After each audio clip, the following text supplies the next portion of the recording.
And as those warmer days start to roll in, we're also heading into a season so many high schoolers look forward to all year long. It is prom season. It's almost here. But for many students, the cost of a new dress or suit can put that very special night just out of reach. Well, that's where Missy's Closet steps in. The local nonprofit works tirelessly to make sure teenagers in our community can experience prom with confidence, dignity, and style, regardless of their family's financial situation. The organization was founded in memory of Melissa Charbonneau, who lost her life in a domestic violence incident in 2009.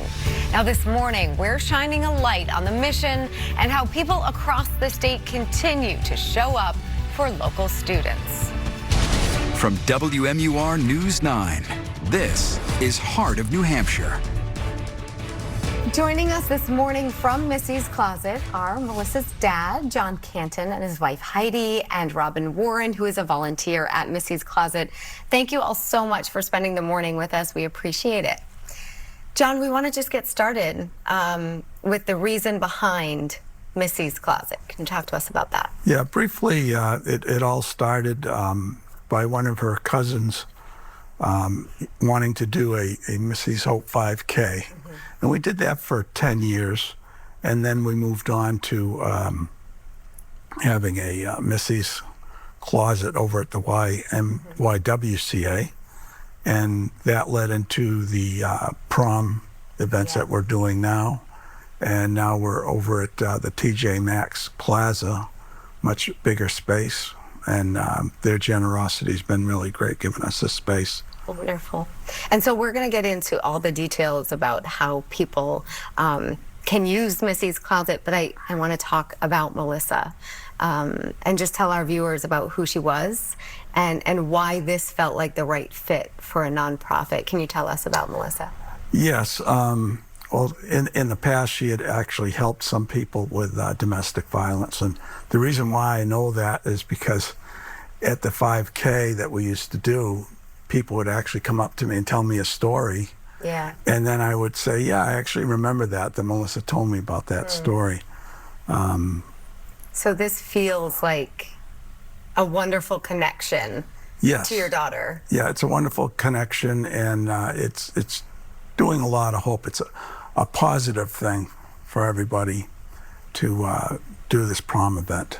Yeah, and Heidi, can you talk a little bit more about that? Just the volunteers who you hear from, the people who come into Missy's Closet, and just how it is a community of sorts.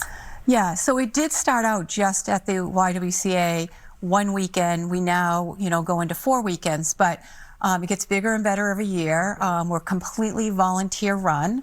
A lot of the volunteers come and say, I have 2 hours, and they end up getting dedicated and they come back every day for 2 hours and then more and more and more. But it is open to anyone, and we don't ask any identification as far as like financial burdens or anything like that.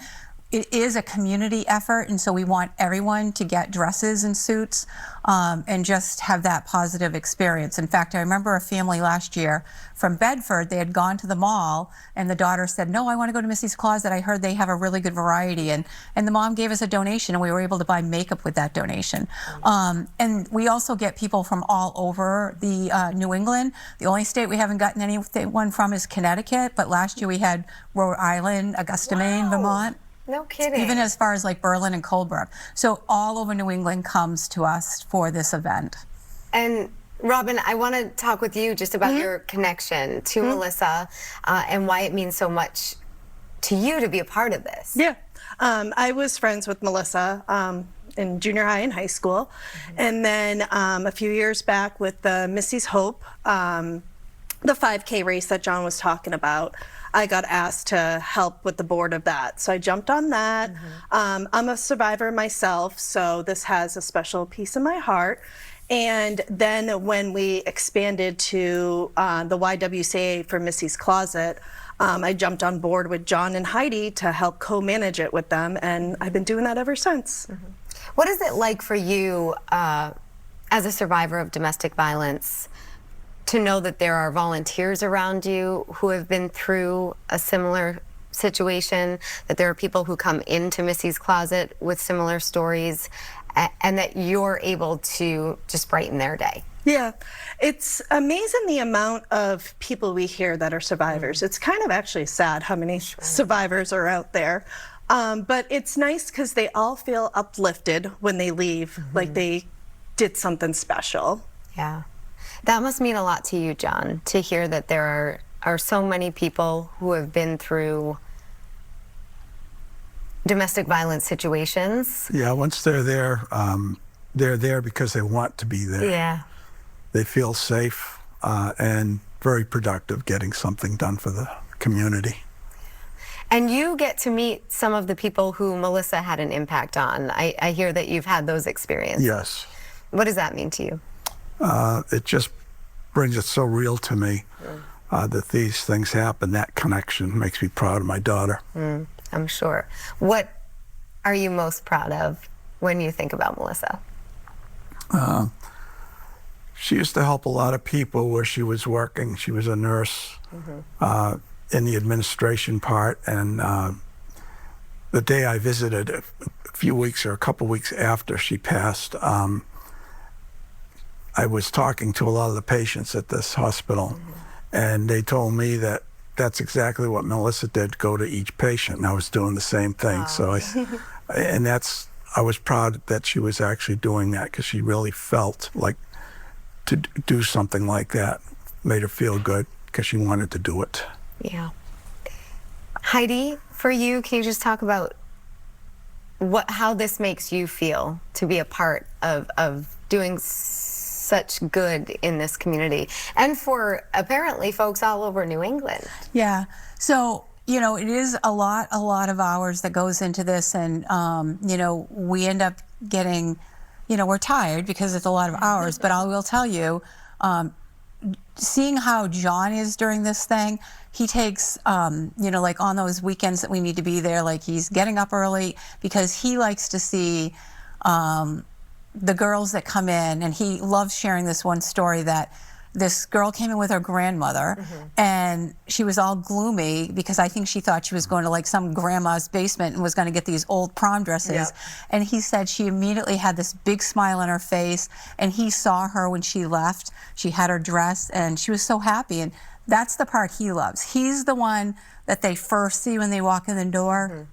He's there to greet them, and he likes seeing them when they leave and they're so happy. So even though we're all like, you know, all of us have other jobs, we all put in lots of hours during it, seeing those girls leave at the end with that finished product or with suits, because the other thing is that we offer suits to anyone. So even transgender youth, if they need something, we have a variety that everyone should be able to leave with something that's going to make them feel good on prom night. It's such an important piece of growing up, your prom night, and feeling confident on that night is everything.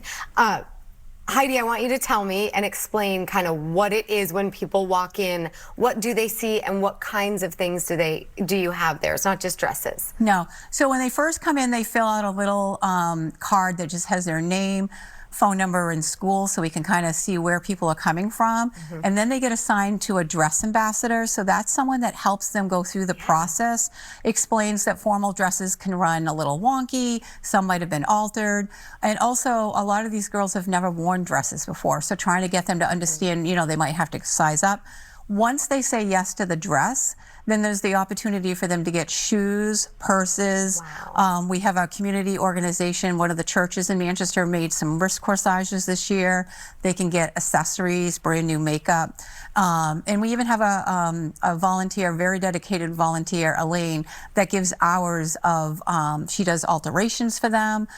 So they pretty much leave with everything they need for prom night. And there's a photo booth. I mean, it's a really fun environment for them to have this boutique kind of experience, not that they're shopping at a thrift store. Yeah, that is so important. And just very quickly, Robin, you're helping to carry on the legacy of your friend, and it must mean so much to you. Just very quickly, tell me what that's like.